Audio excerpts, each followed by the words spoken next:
There's a topic that I'd like to discuss that it's very controversial in our culture, but I'd like to share some about it. And here's the topic. It's the topic of abortion.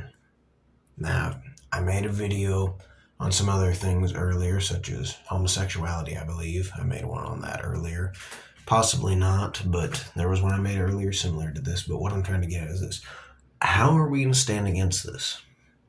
Abortion is no different than murder. I'm not saying if someone has had an abortion that you should go out to them and treat them like they're a murderer. No, you should love them and let them know that Christ loves them. But how can we prevent future abortions is what I'm asking.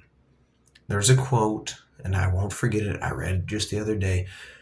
I forget who said it, but he said the only way that evil things happen is when good men do nothing. Will you be a do-nothing Christian? Will you be a complacent Christian? Will you be a tolerant Christian? That's a very dangerous place to be. God is not tolerant of sin. He allows it, but he does not tolerate it. And here's what I mean when I say that. God loves the sinner, but he hates the sin. That will never change. He hates sin. He does not endorse it. He never has. He takes it very, very, very, very seriously. I think back to the cities of Sodom and Gomorrah, of how wicked they were and what happened to them. And people might say, oh, well, Christians, you're supposed to love everybody. You're supposed to love the gays. You're supposed to love the homosexuals. Guess what Sodom and Gomorrah was full of? Homosexuals. Now, I'm not saying if you're homosexual, God's going to judge you and kill you. No, all I am saying is that God takes sin very seriously. And abortion is no different.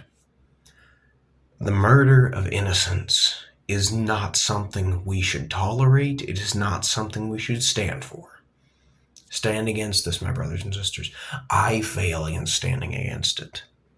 I want it to be abolished, but I have my failings, and I fail against standing against it. But I want to encourage you, follow Christ and do God's will. God does not will that any should perish. He loves all, including the unborn. Life starts at the moment of conception. Doesn't start when you're born, doesn't start whenever you start to look like a baby. No, it starts at the moment of conception. That is when life starts. Abortion needs to end. And what I'm trying to say here is that what are you going to do about it to help fight against it, Christian?